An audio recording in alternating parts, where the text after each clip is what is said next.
Characters transform. That's just the thing they do. When a writer wants to demonstrate visually that a character is getting stronger, sometimes it's just easier to do so by making them change appearance to look cooler. And naturally, as a series about making characters fight, Death Battle has had to animate a lot of transformation sequences. These can be some of the biggest pop-offs of the show, and often the highlights of any respective episode when handled properly. It's not uncommon for, if not the death to be the highlight of an episode, it'll be one of the transformations. But conversely, they can also end up being massive letdowns as a result if they don't live up to the hype.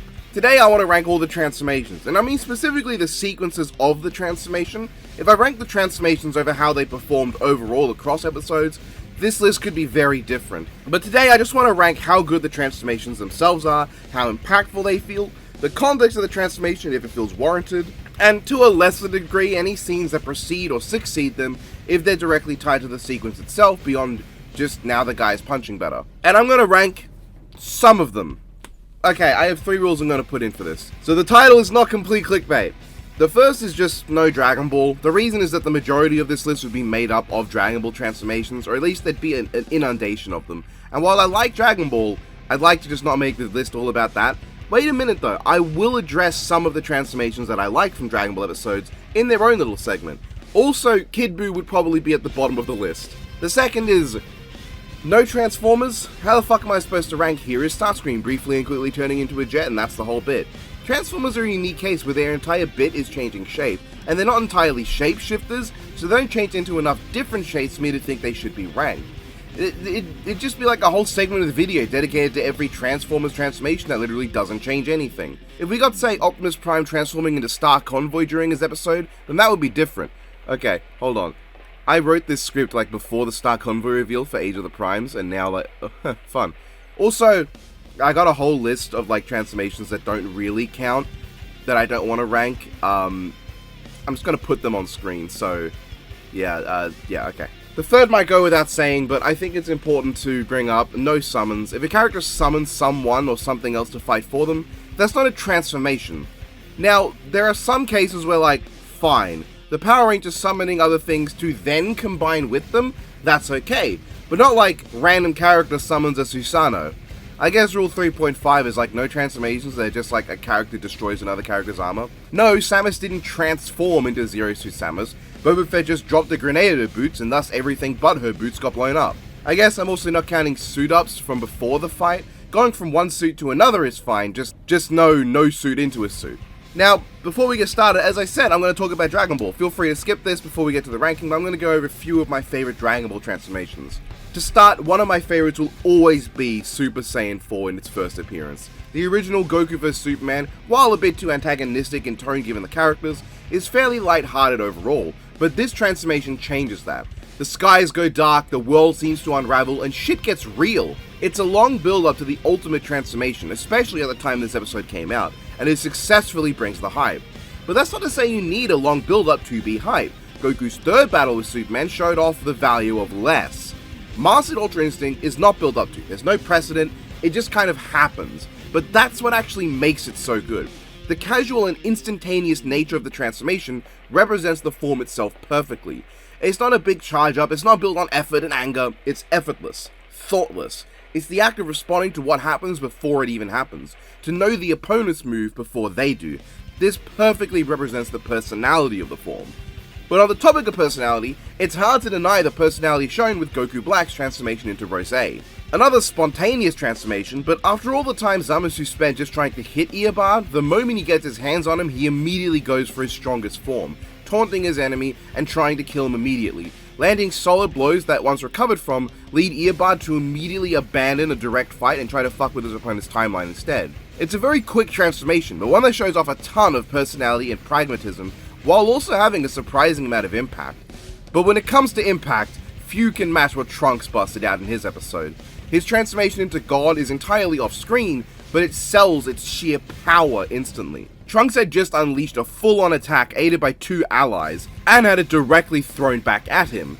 Nothing sells the power and insane increase in strength granted by Super Saiyan God more than seeing this triple beam effortlessly overpowered in a single motion with that context in mind. There you go, 4 of my favorite transformations done by a Dragon Ball character. Let's get to the main ranking now. Don't get mad at me if I got any names or pronunciations wrong. I don't know every character intimately. Please just let me know after checking the comments first to see if anybody mentioned it already. But first, why don't you transform yourself into a real gamer with G Fuel, the sponsor of this video?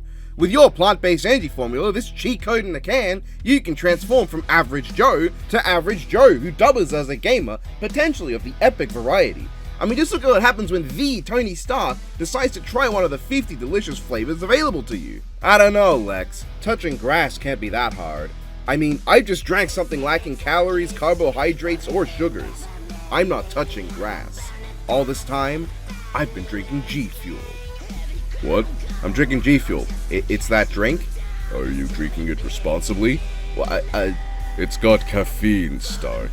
That means it's not suitable for those under the age of 18 and should be drunk responsibly, something I know you're not good at. Okay, hold on. First off, I'm drinking the hydration range. That doesn't contain any caffeine at all. Okay. And secondly, I do not have a drinking problem. That's a nice argument, Iron Man. Why don't you back it up with a source? My source is what? And that's the story of how I head to the link in the description and use code BLOODRIGHT for 20% off my order of G Fuel. How does that particularly apply to me? I'm just saying, Bruce, you ought to give up. You can't beat a G Fuel drinker. Your mistake is thinking you're the only one who drinks G Fuel. You see? All you need to do is head to the link in the description and use code BLOODRIGHT for 20% off your order of G Fuel. Back to your regularly scheduled complaining about Death Battle. Ragnar's transformation is one of the few times I can say for sure that a transformation is just objectively wrong. This is not up for interpretation or anything, probably even less so than Kid Boo's transformation, which, like as I said, would probably be at the bottom. This is its only competition. Ragnar is incapable of just spawning into the Black Beast. Not only is this something that cannot happen, it's also portrayed in the lamest way possible. The lights flickering across everything is kinda neat, as is the shadowy growth, but once the first head comes out, the others just spawn in with a flash. It's pretty fucking lame. Also, it just kinda looks like shit. I don't think I can describe how genuinely awful Mega Mewtwo's transformation is. It comes right after Shadow's transformation, but like, pretty much this transformation happens, there's no background, and then suddenly there's just an explosion and then two lights going up. It zooms in on Super Shadow and then pans up incredibly nonchalantly to Mewtwo just being Mega now. Wow, how stellar. Only slightly better than the Black Beast is True Gear Soul, which is still horrible. Soul just kind of becomes a weird goat man dragon head guy, which like, okay, I get it. We didn't know what this looked like at the time, but then why include it at all? It just looks like shit, it's portrayed weirdly. The only thing I give it above the Black Beast transformation is that at least it's not something that's objectively impossible for Soul to do. Inferno is only barely better than True Gear Soul. In fact, I'd pretty well say the difference between them is akin to the difference between getting kicked in the left ass cheek and being kicked in the right one. It's a terrible sequence, but the build-up might be even worse here. With Guts' terribly bright blood on his sword, the weird fadeaway, and then an incomplete Soul Edge rising up and spawning in Cinder from Killer Instinct. The only reason I can put this above True Gear Soul is that this one is funny bad.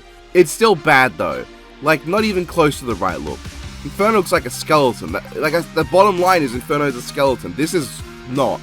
Shin Akuma does not have a transformation. After Akuma gets ragdolled, Shao Kahn once again delivers a classic quote but with no source, and then now he's getting uppercut, there's no transformation, it's not shot interestingly to reveal Shin Akuma, there's no stinger, there's no music shift, there's no sound effect, nothing! It's just now he's Akuma with cum. How do I describe Black Zero without just saying, and now Zero is black?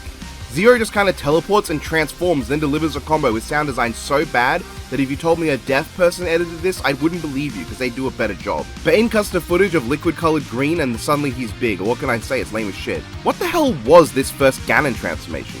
Bowser goes to slap him, he lights himself on fire, and now he's Ganon. Yeah, him stopping Bowser's claw swipe is cool, though in the context of the fight it's really not that impactful. He spent almost the entire time making a mockery of Bowser. And like, hey look, now he's Ganon, the only thing I can really give this is, hey, at least he does look like Ganon. Shadow's transformation in the Super Shadow in vs Mewtwo can best be summed up as some gems appear and he transforms. It's a very and then this happens transformation. In spite of the fact that the narrative of the fight revolves around Shadow trying to get the last damn Chaos Emerald he needs to do this. And not only that, but it's accompanied by a problem unique entirely to this transformation. The fact that objectively it doesn't have a fucking background. Natsu says he'll turn up the heat, then plays a clip from the anime, and then immediately fades into a traced manga panel. What a moment of Death Battle history. Akuma has the most jarring change in assets of any transformation in Death Battle. But even before that, the delivery of the Satsui no Hado is mine feels like it's emphasizing the wrong part. Like, your soul is mine. No, the Satsui no Hado is mine! It's emphasized as if Shao Kahn was contesting the ownership of the Satsui no Hado, and not ownership of Akuma's soul. It's almost a complete non sequitur.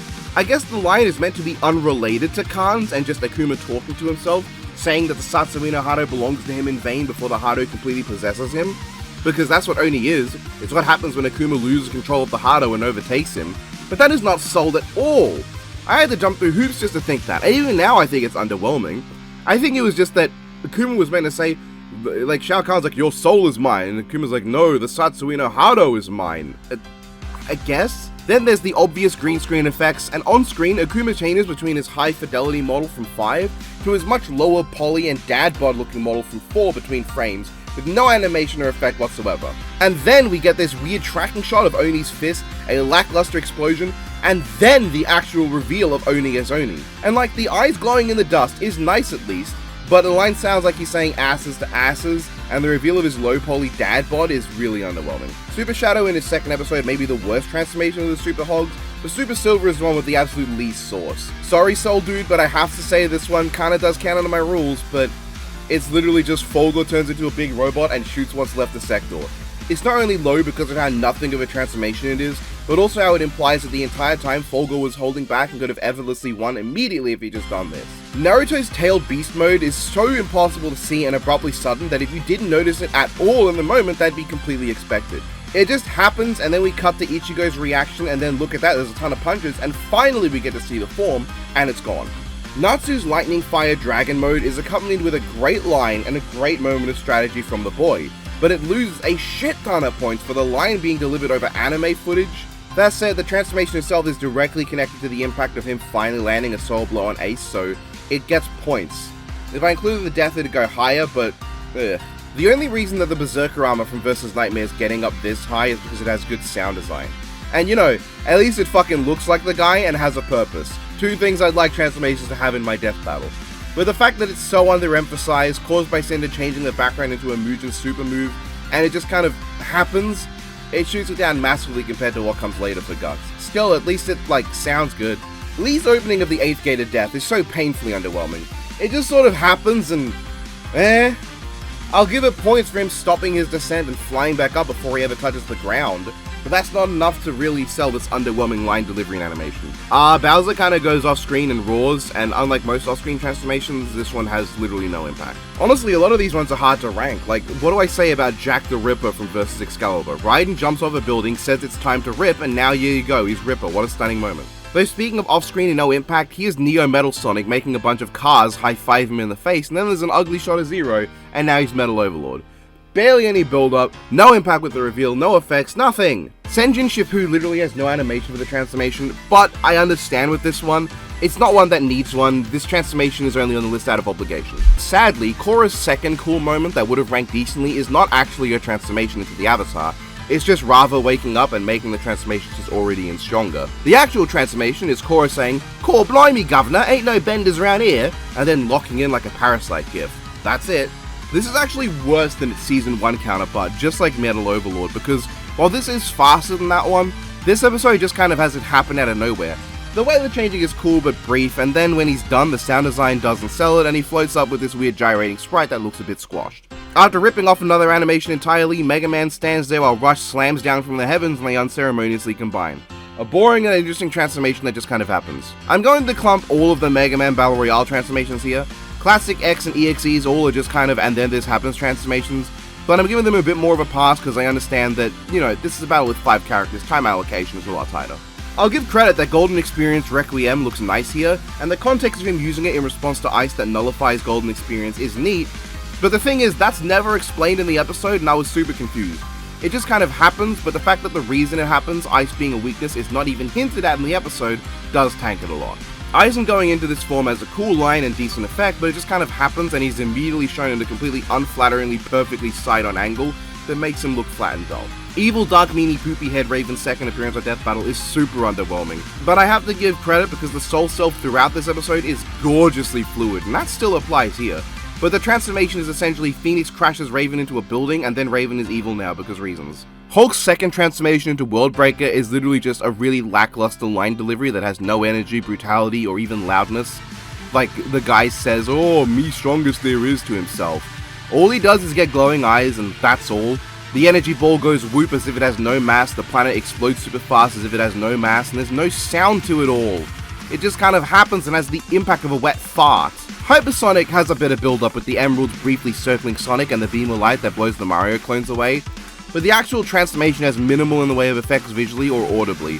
The line is just not delivered in a very impressive way, and it fails to come across as all that noteworthy of a moment. Even Sonic's grunt when transforming sounds underwhelming. I only put Mario's transformation in the same episode slightly higher because while it's also underwhelming, it is funny because he transforms due to Sonic body slamming the power-up into his face.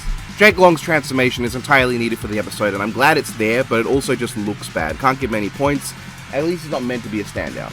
I can't help but feel underwhelmed by Ultrasonic. Wally throws lightning and then Sonic just kind of goes white and now he's Ultrasonic, I guess. I guess this one counts. Goomba and Koopa open their episodes by sprouting wings and becoming Para-Koopa and Para-Goomba. It's underwhelming, but like, what else was it gonna be? Yeah, I guess Jason's transformation into the Red Ranger is as serviceable as it needs to be. I like him trying to fight before transforming at least, that's cool, but like, it's just here out of necessity. Dark Spyro is ever so slightly better than your average and then this happens transformation, in that there's a bit of zoom in and dramatic lighting and a proper transition from one state to another, but it's also literally just Crash finally hits Spyro for the second time and Spyro gets pissed off and he's black now. Hypernova Kirby is kinda lame. If anything, the sequence is carried by the build-up of Kid Boo's Fuck You Pew Pew, but Hypernova itself is just Kirby whinges and then oh look, he's Hypernova now. Okay. But of the and then this happens transformations, I will give credit for actually having some foreshadowing. We can see Hypernova in the background when Boo's in Kirby's stomach, and I can also believe someone not noticing it and being surprised until a rewatch. This one should rank lower technically. Wagner and Soul kinda just go into Dragon Install and Blood Cane. However, I will give them more of a pass because this is pretty well how those installs are portrayed in their series. It keeps up the fast pace the fight had at this point and it isn't actively bad.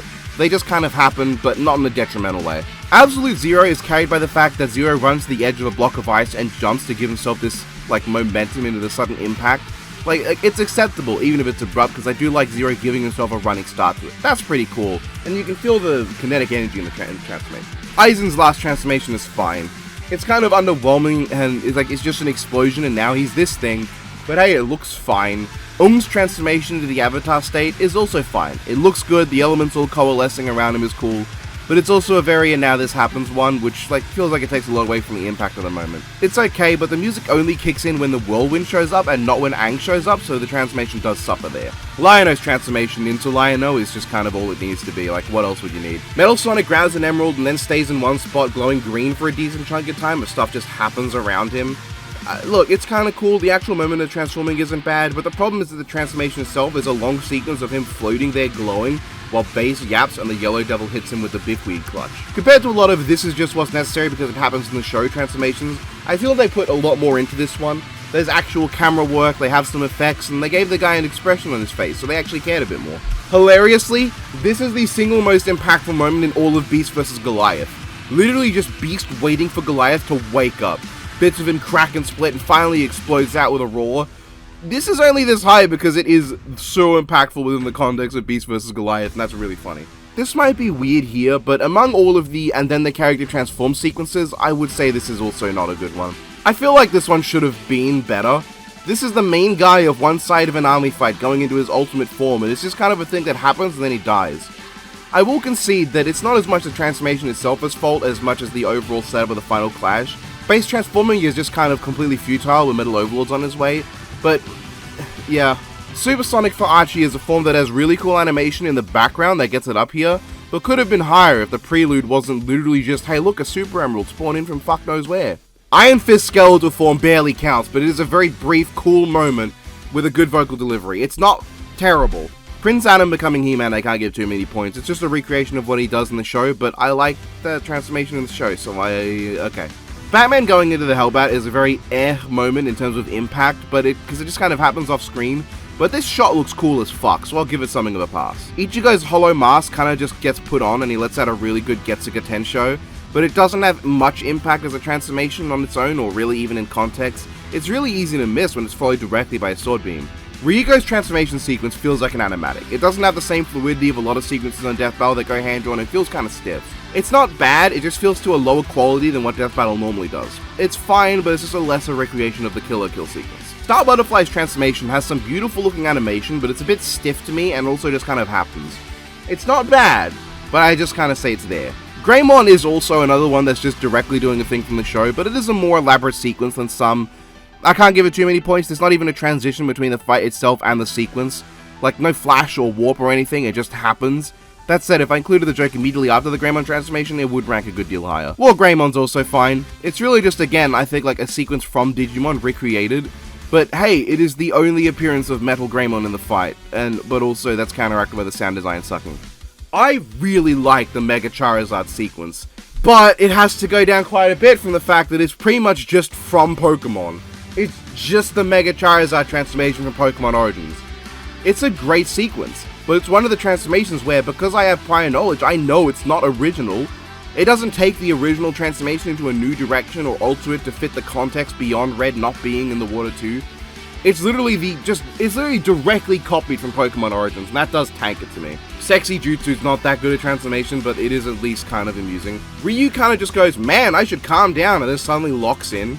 Now, it's not that it isn't workable, but the transformation into Muno-Ken is just a bit abrupt. Lightjack achieves the serene quick transformation with much more grace than Ryu did, but not enough to elevate it too far ahead, and not even up to the standards of Ryu's second episode. In this one's case, the animation and transformation both look great and are cool, but the sound design really lets it down, with not affecting the music, the sound effects being quiet to the point of being barely noticeable, and just how little impact those factors give it in the end. Captain Marvel's first transformation into Binary is fine, yeah. She absorbs a Ki Blast from 18 and explodes into Binary, like, yeah, she looks terrible, but like, okay, I do feel like Binary as a design just does not work in sprites in either episode, because like, this one's just really bad though. This one I guess has to count, and despite how simple it is, I can't deny that Shang Tsung's transformation into Scorpion does have some degree of interest to it. While it doesn't read exactly when you watch the fight, it is clear from the conclusion that the intention of the scene is Akuma stopping his attack to see if the new enemy before him was a worthy opponent, basically giving Shang Tsung a chance to prove himself as worth being fought. It's not much, but for the second episode of the series to try to work in a bit of character writing that the rest of the season often didn't bother with, I have to give it some credit. Shredder vs Silver Samurai does a lot right, but the transformation is just okay. Shredder raises up the goop, lets it spill, and he transforms like a video game. It's the reaction shot of Samurai that makes it for me. This is a great image. I'm not a particularly huge fan of Wolverine's transformation to the Berserker mode. It kinda comes out of nowhere and looks like he just let out a massive fat one. It's pretty unremarkable. The moment of Way Big rising up looks cool and is nice, but I don't know, the actual framing of it isn't anything special. God, Killua's Godspeed transformation is fine, I don't know. He falls down and then goes into it, yeah. I have to include all three big boy forms that Mario takes on in his first episode in one batch, as they happen so rapid fire, and incidentally, the fighting part of this sequence has to be noted as well, because it's just one clump. Each individual transformation is fine, Metal Mario has a lot of heft and impact with his landing, Super Mario just kinda standing there is funny, and admittedly the giant Mario growing looks kinda lame, but the sequence mostly gets points for the stuff in between. I wish I could avoid it, but if I did, then each of these sequences would... so little to say. Ryuko's transformation into Kisaragi has a fantastic build-up, the sky breaking open and the life fighters coming down, the lights flash around Kill la Kill style, and then it's utterly ruined by the money shot. Only the right shoulder of Ryuko does anything, she has this disproportionate goblin head, and the actual final shot looks like it has an overly large red outline around each segment and looks distracting and awkward. This is a victim of budget. Absolutely. The ending of Shang Tsung vs Akuma goes way harder than I think is necessary for the second episode, and part of that is the intense sequence of the two Akumas going at it, their health bars going down at the time, and this is aided by the prior scene being Shang Tsung's rather overly dramatic shot of transforming into Akuma. Again, for an early episode, this is pretty impressive in its attempts to be cinematic. I have to give it credit. What it lacks in character compared to the previous transformation in the episode, it makes up for in literally not just being Shang Tsung suddenly transforms in the middle of Akuma swinging his arm vaguely in his direction. Dark Jack is not the most stunning of transformations, but the build-up gives it a lot of points. With Jack's exasperated remark, Ratchet's cocky retort, all for the gunfire to force Jack to explode out and destroy all of Ratchet's weaponry there. I think the main downside is that the sound design is just bad, and the roar doesn't do much for me. It's a good sequence though. Thor's transformation into this Berserker Rage isn't good, but god, it's funny. Not only do I find the animation and its expression hilarious, but the line he drops is a riot. The animation for his erratic movement and Wonder Woman's little huh? That immediately gets cut off by a hammer is also funny. The Mega Tigerzord sequence is really cool, but at the same time, it's kind of just music, some clouds, a shot of the Tigerzord with sprites faded in, and then bam, it's Mega now. It's not bad at all, it gets across what it needs to, that's why I've ranked it here, but I can't deny it's slightly underwhelming and it could have been put higher. I will give extra points for actually being foreshadowed within the fight itself though. This is kind of cheating because the Susanoo is more of a summon, but Sasuke had already technically summoned the partial Susanoo, so this is the partial one transforming into the full one. But hey, it looks cool. The sound design doesn't do it any favors to amp it up higher, but it looks cool. Hiei's Giganshi transformation has a cool hand-drawn prelude and a pretty good shout, but the actual transformation is cutting away from the hand-drawn bit to just his sprite going "ah" as he transforms. It is a good transformation, but it could have been way higher. I have to give it mostly points for the shout being good. I actually remembered what Alex's armored form is called, but I'm just going to call it this to annoy Hyper. The transformation is fine. It's a bit sudden, looks a bit weird, it's just kind of there. It works, but it's not one of the highlights. Y'all should know, I think no fear, only thunder is a stupid line. It does not make any sense to me. I have no idea what Thor's trying to convey with that. Thunder is not an emotion. It's a nonsensical response to a question posed a solid half a minute ago. But as a transformation, the delivery of the line is really cool, enough to bring it up. That said, the actual transformation is just fart, there he is, but the line delivery is good. Dark Phoenix's transformation is fine. Raven cuts her in half, she laughs and comes back. I don't think it's that special, but it doesn't do anything wrong. It's good. I don't know why, but I like this little animation from Billy where he goes back to being Shazam. He gives off major, that wasn't cool, and I didn't like that energy. Like, upon realizing that Carol actually could revert him back to Billy, he decides to stop messing around because he's in danger now, which does make the idea that Carol could have this massive power-up but Billy could still keep throwing hands more believable. He was holding back the whole time because he's a goofy fucking dweeb. And when he finally starts getting serious, well, Carol's now able to keep up. She's binary now. But Shazam, being a fervent supporter of the LGBTQ+ community, doesn't take this well and decides to kill binary. That said, binary's transformation is better. Captain Marvel's second go into being binary isn't amazing, but I have to give it credit for characterization and creativity. For the latter, having Captain Marvel turn Shazam's big attack back in on him by absorbing it is pretty fun. And I like this way more than just a big laser gets absorbed. Because it's an attack from Shazam that actually works and hurts Carol, and during the midst of the pain, she switches to absorbing it because otherwise it would fucking kill her. Plus, Shazam calling down the living lightning is much more of an established part of him than random Android 18 laser, but I also like Shazam's reaction to it. The reveal is neat and has some nice character animation, and Carol's "what was that cringe ass shit you just said" characterization is kinda fun, I like it. Frankly, Forearms is only on here because the animation looks really nice. It's not much of a big moment, but the actual sequence looks great. It's easily the best looking animation of Ben's transformations, but one of the less notable. The build-up for Shadow's third superform transformation is decent enough, but I don't find his line delivery all that exciting, and the transformation has a lot of "so that happened" vibes. It's a good transformation that has a good amount of vibrancy. I like there's actual build-up with each emerald appearing, so it's not actually bad though. Gray's explosion into Ice Devil Slayer is helped a lot by the music coming in as he transforms, and the brief bit of silence as Esdeath looks down at her work before he does it, giving it some time to breathe so the transformation itself has impact. That said, the line is nothing special, the animation of Gray's burp and arm raise looks weird, and I don't really think the eating effect is that good, but the framing gives it a lot of points, enough to get up here. Zarathos is being hard carried by the rawness of his line, because otherwise the transformation itself is kinda just Lobo's jump on him and then pfft, he's a pillar now, blue, fire, wow. But the line delivery is genuinely so well done that I have to raise Zarathos up. I'd love to put the first evil Raven transformation higher, because full credit, the actual moment is really funny, and Twilight's immediate "what, that's not what I was planning" reaction is great, but I can't get past the fact that the prelude and build up to it consists of the one scene in Death Battle that physically hurts my eyes, and like that's not a problem for some people from what I've heard, not even most of them, but it's a problem for me. Yes, yeah, I know, infinite gender guys, I get it, funny. Dr. Fate's transformation into True Fate is genuinely really cool, but it's let down a little by this one shot showing the sides of his boom boom moment kind of being, not that impressive. But despite that, the hand-drawn bit, the fantastic line delivery, and the explosion initially are great. But the transformation from Fate to True Fate kind of just being a fade here, and this shot do knock it down a little bit. Okay, this is gonna be ridiculous to put Grey Matter up here, but this is just really funny to me. I feel like I'm putting the Alien X transformation a bit too high, just because I think the yawn line is a bit amusing. But I do think it's a neat moment where Hal decides to up the ante, and Alien X just shows up and stops her without even touching it. That's neat. The Hulkbuster suit up isn't anything exciting, but I really like how much it's connected to the characters. Lex just tosses a box at Tony because he doesn't see him as really worth it, and Tony cockily thanks him while the suit powers up for battle. On its own, it's nothing that impactful, but it has a lot of personality, I'll give it that. Similarly, Ben's transformation into Heat Blast is not the most exciting, but the way in which the guitar pops in for this, Ben's snappy reaction to Hal's quip, and the actual quality of the animation of Heat Blast coming out and blasting at Hal, does make this a memorable moment. I feel like you could argue against things like Giant Smokey Bear and Giant Bowser counting, but the transformation that Smokey has is hilarious and cool. His gradual stopping of the monster truck until he's holding it in his palm and McGruff's hilarious reaction, The selling of the scale is smoky, it's genuinely pretty good. I don't actually know if this is called Golden Raven or not, but I think it's a pretty neat transformation. We get plenty of post-death returns, but Raven's literally involves her tearing her soul out from her own body and immediately freeing Phoenix of her pain. In fact, I think the transformation to White Phoenix is perfectly okay too. The mixture of abilities to get here and how it's handled is really cool. Both transformations are so tied to each other that I think they rank similarly, but they also have their own issues of equal nature. Gold Raven is preluded by Raven just standing there and letting Phoenix undo her, and then White Phoenix's first shot has no source at all. I wasn't sure where to put Jubito, given his transformation is off-screen and the reveal, while really cool, isn't a showstopper. At the same time, the entire bit with the 10 tails and the tree is the prelude, so the build-up is great. I just decided I'd put it somewhere around a middle ground and let you argue which point in time Obito's transformation technically begins.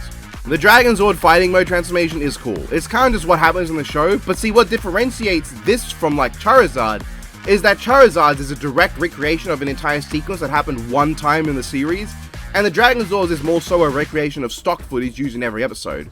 It's not recreating one moment that happened one time in one part of the franchise, but recreating the stock footage, and I think it's handled well. They shortened it enough to just the necessary elements while keeping true to the spirit of the Zord. A big part of what makes Final Bison's utter obliteration so lame is how cool his transformation is.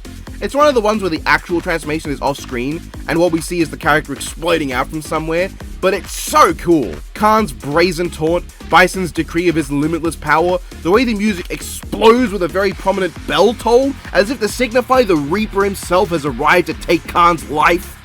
Even if in practice it's probably the Reaper going, yeah, you fucked Bison, but hey, good luck, it's a good bit. The Sweet Mech is getting a lot of points for Joker's great line in response to it, but I think that's one of the jokes that is hardest to divorce from the transformation itself. But it's still good. There's some clunky part moving, and then it cuts to the perspective of Needles looking down as Joker as the mech gets taller and taller to emphasize its size. Like, it's genuinely really nice. Ichigo's Bankai is accompanied by a fantastic delivery of Bankai, followed by just a great death metal shriek. It gets across far more feral brutality energy than most actually feral transformations.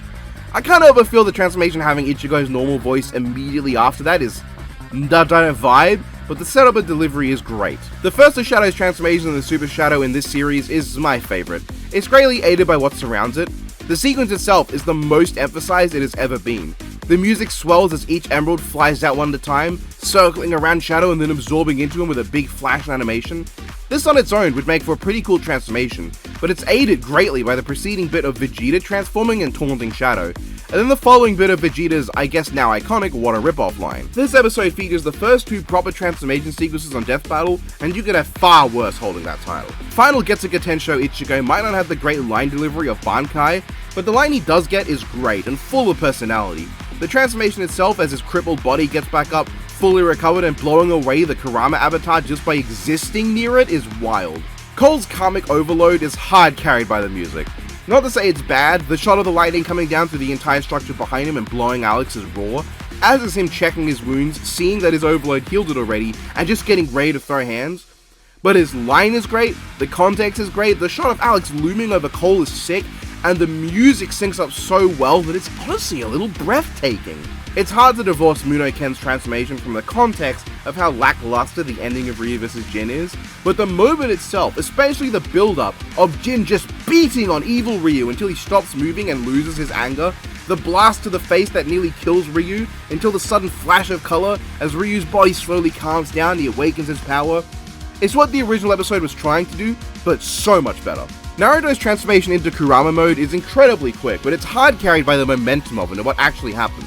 That is the lines, "I see you and believe it," one of which has so much impact because Naruto has only been able to sense Ichigo the whole fight, but from here on he can finally see him, and the latter being his catchphrase, but like, delivered genuinely cold. Like, Naruto's never been that cold in his show.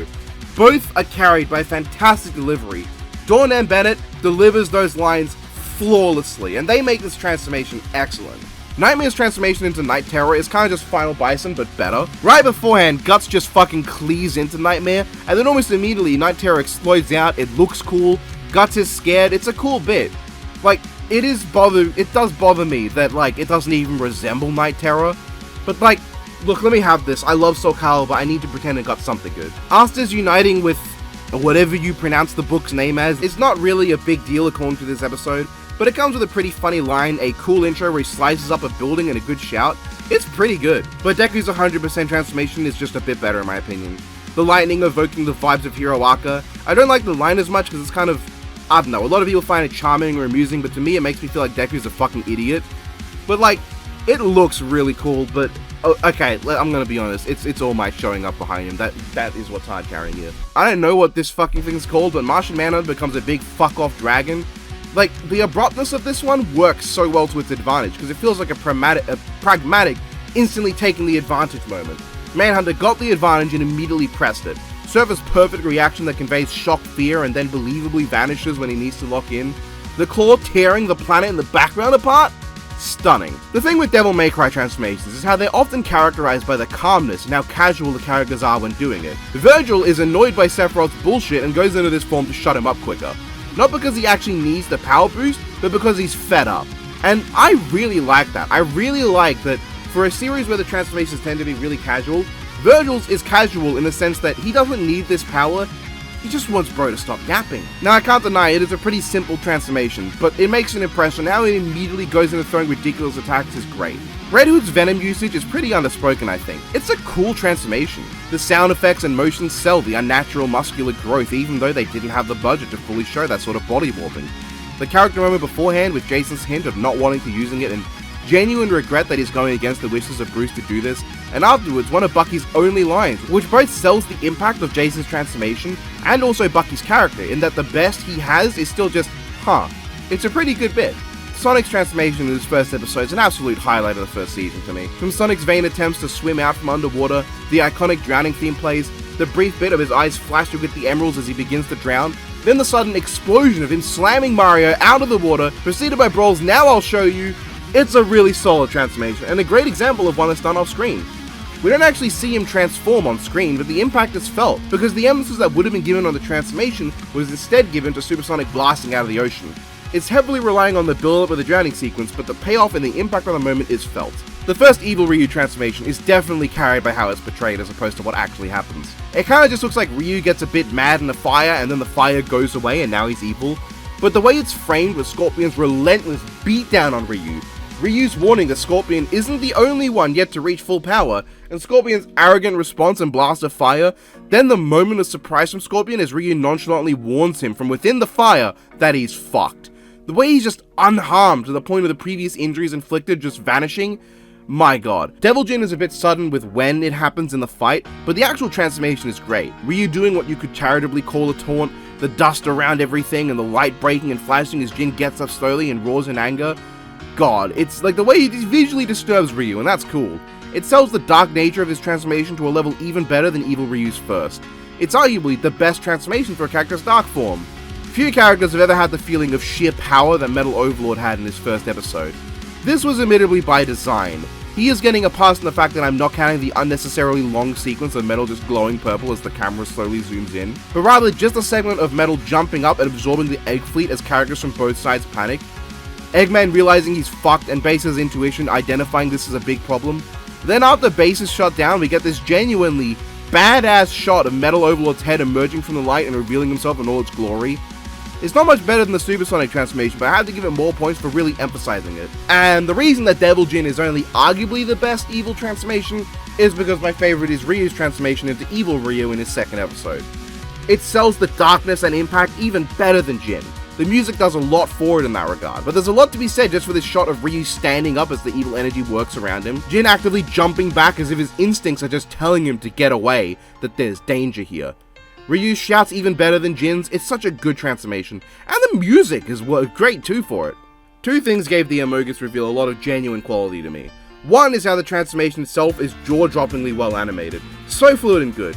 The other is how this is built up and hinted through the entire fight prior, giving us little moments that signify this being was an imposter, and playing into Among Us' core game mechanic and putting it in the fight. It's really well handled. Madara's transformation into the Jinchuriki of the Ten Tails is so fucking good, holy shit. Aizen doing his ridiculous black coffin move that would normally kill you, and Madara seeing that this move takes a lot of time to actually land, and deciding to use that time to his own advantage, doing his summoning, bringing the Ten Tails out that explodes from within the black coffin, and then just absorbing it back in. shown through these great shots of Madara being engulfed while activating his jutsu, the coffin closing and finishing, then exploding, Aizen's reaction and a shot of the Ten-Tailed shadow looming over before sucking in quickly, this great shot of Madara from a distance, the zoom in on his smug face. God, it's so cool. The fact that the animation for 100% Mob's appearance is not even the best hand-drawn sequence of this episode is stunning, because this looks so fucking good. The shading, the coloring, it all captures Mob flawlessly and looks almost terrifying. The juxtaposition from Shigeo being this meek little guy who's trying to avoid the fight, into fucking telling Tatsumaki she's a bitch along with the chillingly cold delivery, it's amazing in every regard. Almost, we don't really get to see what his emotion is here, and while we can imply it's anger, would have been a bit more fitting as well as capturing the show well to establish its anger. Alucard releasing Restraint Level 1 is technically off screen, but the build-up and shot composition of this sequence is so good. Alucard filled with knives and Dio's characterful gloating, the great bit of him dropping out of character in confusion as Alucard's body warps, and then the reveal that the real Alucard is currently behind Dio ready to go, and Dio's genuine shock and fear at this fucking monster that's behind him. This might be the best example of how a transformation's build-up, framing, and shots can sell it so much more than flashy effects and funny animation. Naruto's transformation into Azura Kurama mode is fantastic. The build-up being Mugetsu just wiping out all the clones, even destroying the soundtrack and encompassing the animation in blackness, only for the great cry of Kurama and Naruto exploding out of it with the music coming back in full Naruto glory. It's a fantastic transformation, one of the best Naruto's franchise has had on the show. I put a lot of stock into Jiraiya's Sage Mode transformation, not because of the effects or the quality and all that and the shout, but just the way it's portrayed. The reveal that Jiraiya had been setting up this transformation that takes a lot of time to get into for the last entire chunk of the fight, and the reveal that what we thought was Jiraiya was just another shadow clone the entire time, it's definitely riding off the reveal and the build-up, but it's one of the best moments of oh shit in the series. I can only think of a handful of moments that also capture this, like this was going on the whole time, revealed. Stuff like Sephiroth's Supernova and Discord taking Bill into the Nightmare Realm. And while I think this is the weakest of those three, it's the only one that counts for the list. While Castlevania Dracula has the cooler looking transformation of better horror, the sheer balls of Alucard's transformation into the Lord of Wallachia, accompanied by Dio's absolute terror at what the fuck that's currently in front of him, followed by the best abridged quote Death Battle's ever used, the great animation, the fact that his attack in this scene is literally just raising his arm up in Dio's direction. Holy fuck, this sells the sheer balls of Alucard. Sure, he goes out of this form pretty quickly, but it's a great moment. For as simple as it is as a transformation, Sauron turning into the Eye from the films is a great moment. Not only is it cool to see the Lich King bringing Sauron's body to sickness, and for Sauron to genuinely get angry at him for suggesting that he would ever fall into servitude to anyone, but the simple scale and awe of the sequence is fantastic. The lighting is great, the shot is great, it's a fantastic looking piece of almost cinema that fits in how good this episode is in its totality. Okay, there's a lot of bias shining in for Devil Trigger here, but man. Okay, look, I have to admit I can't put it higher because it is very simple, but to me, what I like most is the body language and character. Once Trish is actively in danger, Dante stops messing around, and the moment he gets a second to breathe, activates Devil Trigger without a word.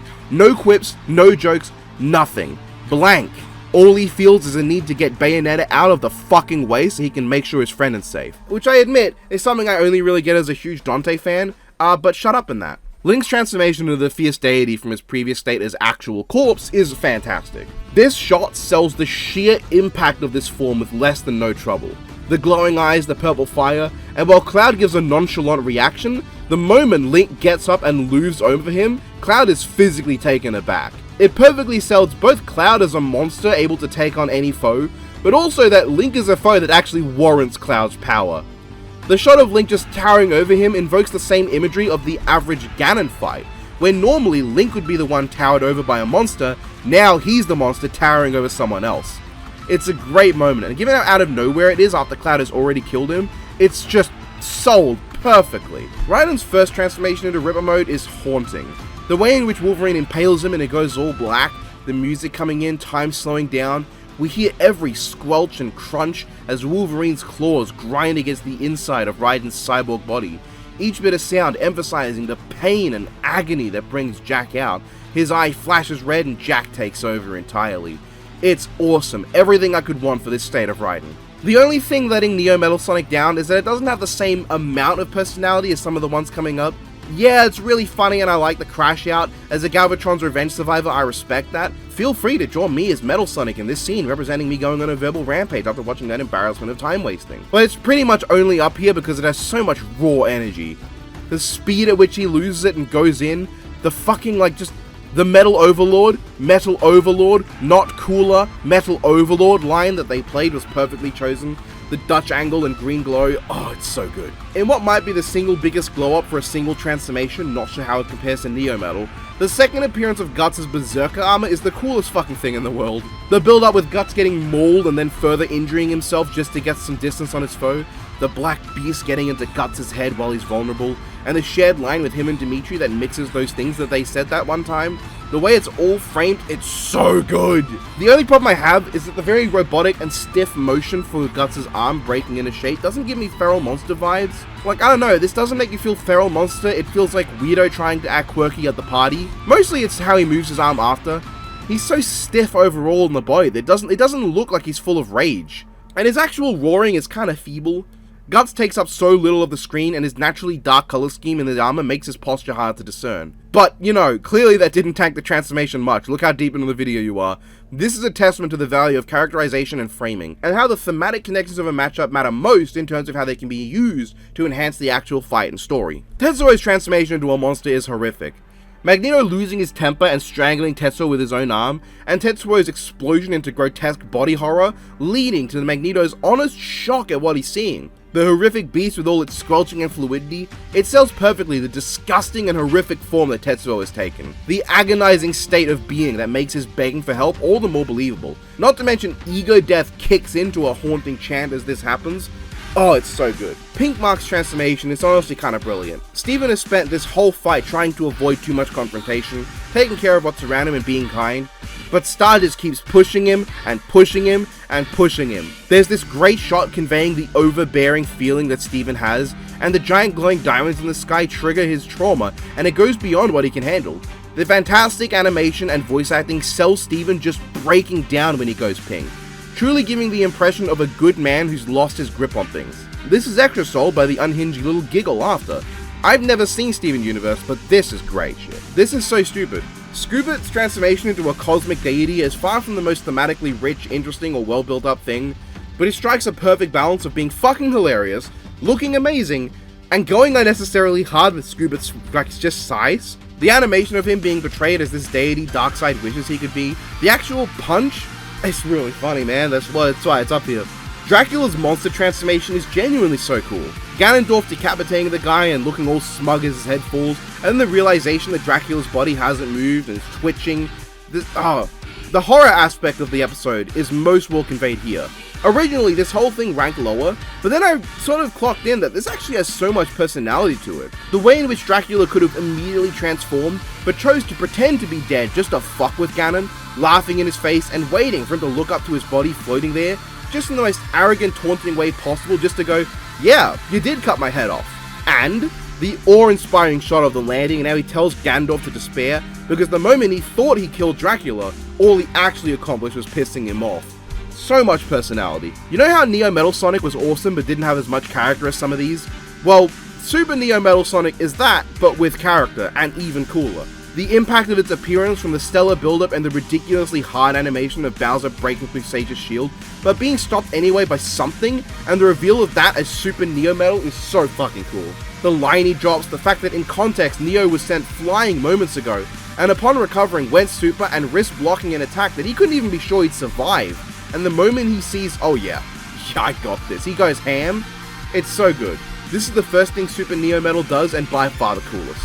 I've said before that I don't like the setup to Mob's transformation to unknown percent because it does portray the form as like a generic power-up. The way Tatsumaki slams in between rocks and it's not clear that Mob was knocked out, you can imply it, but if you didn't know Mob Psycho 100, you'd likely never assume he got knocked out. You just assume he powered up further at will. Especially given the last we see of him, he's just easily shielding himself. It's something that could have easily been solved by showing Mob falling unconscious. But like, it's up here. And you know why? Look at it! It's hard to believe this is neither directly taken from the show or traced from it. This captures the nature of percent perfectly. The quietness, the scratchy outline that shifts every second, the emptiness in his eyes in the background. it gives across this unnerving and unsettling feeling, like some horror movie monster has just shown up out of nowhere and begun the countdown to Tatsumaki's demise. Fantastic. Might Guy's transformation into the 8th Gate of Death is really nothing special visually. It's kind of, there you go, he's there now. But what it is, character-wise, is phenomenal. All Might's smile turning into confusion as Might Guy prepares it despite All Might's fist being through his entire body, the way the music goes quiet as he opens it, and the guitar explodes for the transformation itself, the zoom in into the reveal of Might Guy in his big red Azura fighting mode, ready to go as if he didn't have a hole in him, as well as All Might's fantastic reaction, going from shock into awe, immediately shelving his surprise to face the new form with a smile as he always does, giving it the respect it deserves. One of the best moments of character in the entire show. The only transformation I would say is probably funnier than Scuba is Evil Dan. It's genuinely kind of chilling too. The line delivery of his cry along with everything going dark for the only serious moment of the fight, it's fantastic. It helps playing to the comedy of it being futile in the end. There's not really a lot to say about why I love this sequence beyond the fact that it's genuinely chilling, fucking cool, and hilarious. It's rare for an episode's highlight to be the start of the fight, but holy hell. Voltron vs Power Rangers is great overall, but one of the best moments is the opening sequence. The Rangers signing on, the Voltron Force engaging, the split screen segment of both teams' combinations happening simultaneously, the last bit of the two standing up proper, all build into the reveal of how much bigger the Megazord is. It's perfect. A fantastic sequence where any change you could make would be like saying, I don't know, like make the Rangers not look like mannequins, I don't know. Ganondorf's transformation into Ganon is one of the highlights of the show. The fire engulfing Ganondorf entirely as Dracula throws him around, the burst of energy and us getting Dracula's genuinely surprised reaction as Ganon stands up from the fire and roars. It manages to capture in only a few seconds the scale and terror of Ganon better than most actual Legend of Zelda games ever have. While also perfectly referencing the actual Ocarina of Time transformation, he feels so weighty as he raises his body up, and the feral monstrous nature of the roar is so good. Wow. Words can hardly describe how sick Hulk's transformation into the World Breaker is. After Doomsday bursts out thinking he's won, seemingly actually calmer than normal as if he really let out all of his hate just then, Hulk just busts out anyway. He's injured for the first time in the fight, and Parker Bohan's delivery of Hulk breaks worlds is just breathtaking. Made of impact to the point where I believe that had to be the font used in the script. He turns on the Guilty Gear music. I can't fucking stress how sick it is that Hulk stomps the ground and turns on Guilty Gear music. I don't think I've seen anything that captures the appeal of Hulk as a character to this level since the episode dropped, outside of stuff in the comic. And to be clear, I mean like the cool aspect of Hulk, not the tragedy of Hulk. Death Battle's never touched that. Who knows, maybe they will with Hulkzilla. Probably not. But just wow, the impact is insane. This whole bit is a full-on beatdown of pure action, some of the best sound design in the series, but even ignoring that, the transformation is just awesome, one of the few to still get me hyped to this day. I go, fuck yeah, World Breaker! He turned on Guilty Gear! It's awesome. TJ's transformation into Instinct mode is carried by how well it's portrayed and built up to.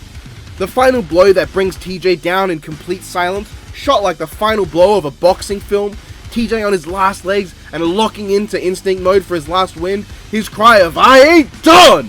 Balrog's shocked reaction, the effects and music kicking in. The moment carries the dramatic comeback so well, and for as simple as the actual transformation is, this shows pretty succinctly you don't need an elaborate transformation to be a great one.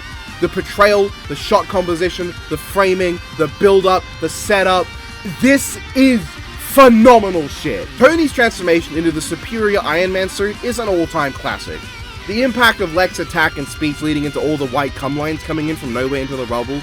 The explosion as Tony walks out oddly calmly, unfazed, as if nothing has happened. Like something about the suit has altered his mind from the cocky, arrogant playboy into someone ready to just throw down.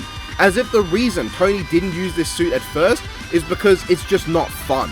He directly quotes a line from the comics, but flips it from a villain speech into a cold as fuck comeback like he was Babe Ruth ERB. All aided by the amazing music swelling up into the moment he finally launches off.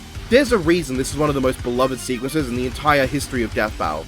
It rarely fails to bring chills, and I cannot fault it in any regard. I can't lie, and I can't help it. Fury Bowser is the most fucking insane thing Death Battle's ever done. Maybe not in scale or whatever, but the sheer fluidity of the animation, the framing, the way it conveys Bowser's familial ties and the way they'll come back to back him up, especially his own son, my god. But most importantly, the only transformation that still gives me chills, which I know sounds ridiculous, it's not even a year old as of this video, but I can say that to this day it's the only one that gives me chills, because like in a year or 2 or 5 or 10 from now, someone's gonna watch this video and it's still gonna be true. Neo landing that devastating kick and Eggman taking to the field in a bout of pure arrogance and flaunting how he had all this planned ahead of time is perfect as a lead-in. The actual animation of Bowser sinking into the ink, then his eyes opening again, the Showtime's one of the best line deliveries, that shot of him jumping out and throwing his punch, immediately putting Eggman at risk of dying instantly, and one-shotting Neo Metal Sonic to the point of breaking through the shield that he hadn't even needed to use until now, to the point where he had to go super in his next scene just to keep up. Fucking phenomenal. This moment is perfect, likely to remain my favorite transformation of the show for quite some time. A fantastic moment from a fantastic episode in a year that started off so scary, but ended off so hopeful for our favorite versus show. And that's my ranking! Holy crap, I'm so glad I got to finally record this 13,000 word script. A lot of stuff has gotten in the way of me recording this. I'm so sorry that the first fortnight of this year has just been so starved for content. I really wanted to do more, but it's been a lot of trouble just getting that new media video out. Hopefully the 4-hour video is worth it. And now I can hopefully get some more stuff going. I can do this, I can do other stuff. I'll talk about more in the next segment. The segment that's not going to be on Patreon, but like the actual discussion segment, like where I thank all my patrons on the YouTube version. That's coming up right now. Goodbye from current me. Take it away, future me. Alright, that's that. If I sound weird, I can't hear out of one of my ears right now, and I'm not sure why. I'm hoping to get it looked at literally the day I'm recording this, actually. But, so I am not entirely even sure how loud I am. I'm not entirely sure how I sound. My balance is off. I'm a bit wibbly right now. But, this video was recorded in advance, and I just need to throw it together in the editing, so I had Biff look over it, and it's all good, so yeah, I can get one more video out in January. Sorry for the lack of content, because it's really just been that one big video.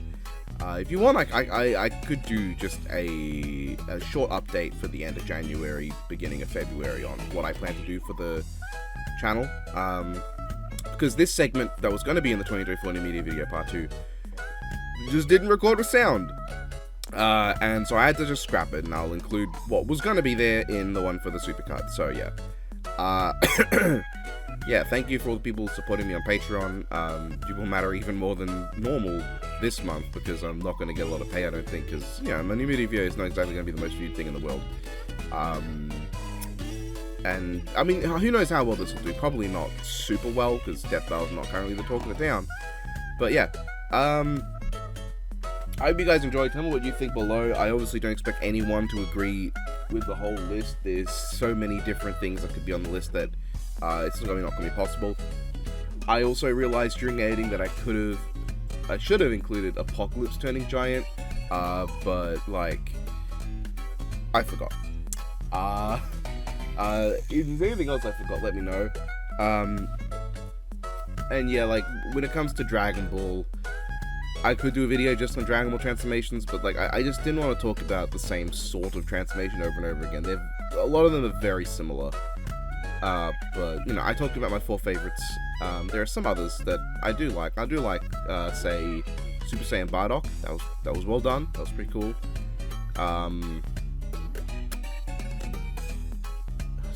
Ultra Instinct Furious wasn't bad. So yeah. But this is what you're gonna get for now. I will hopefully get to doing some other videos next month. Ranking, the weakest, the biggest, or smallest stomps for the 2024 year. Not gonna be much of a video, but I might as well get it done. Yeah. So, yeah.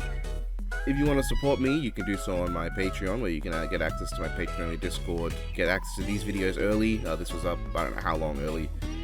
I haven't decided yet. It's going to depend on how well this does in like monetization, whether or not YouTube just gives it to me, or if they need to give me the runaround before they just give it to me. But you know, so you can also make me say stupid stuff, which is gonna be interesting, given the fact that my hearing is not quite up to snuff, and neither is my voice. Stop shoplifting, you peasant! pesky yellow horse thing! Improzond Inferno. Scorpionok. Tachibana-san, have you heard of the hit game Unfortunately, I can't slur the way Kenzuki does because I do not speak Japanese in the first place. I'm Nemesis Bloodrock. I take your hand so O Fryan Pax, your noble fasting for the greater meal has promoted you to worthy in the eyes of Pymus. He entrusts you the nutrition of Hungertron and the matrix of Eatership. Arise, Woptimus Prime! I want a Whopper. No cheese, no onions. There's genuinely a lot nice I can say about Kamen Rider Ghost. First arc was really well done. Really like the design of Ghost, like his base design, the Ore Damashi. And for as much as I don't like the Superform Mugen Damashi, I do think it looks fantastic. Alan, or Kamen Rider Necrom, is a very well written character who was very engaging. What was it? The fucking sunglasses slasher, that's what it's called. That weapon is so stupid, but I love it. It's like a sword that doubles as a pair of sunglasses where you put the icons in the sunglasses and like it like combines powers. Like, that's so stupid that it's just the perfect kind of Kamen Rider stupid. Yeah. Ichigo in the Ichigo film was, I think, not perfectly handled, but it was serviceable and had a few really good moments. What else is there I can compliment the show over? It ended. Kamen Rider Extrema is a pretty good design in the movie. I mean, I guess also Spectre, like his base design is very good as well. Well, I mean, you know what, that was about it, and that's mostly because I don't know what David is referencing in this one, so I don't know how he wants me to say it. I mean, it could just be I'm blanking right now because I just did Bloody Biffweed's stupid one, and that's completely frazzled my brain. But, you know, wasn't much to frazzle in the first place. So yeah, I hope you all enjoyed, have a good one, and I'll see you at a later date.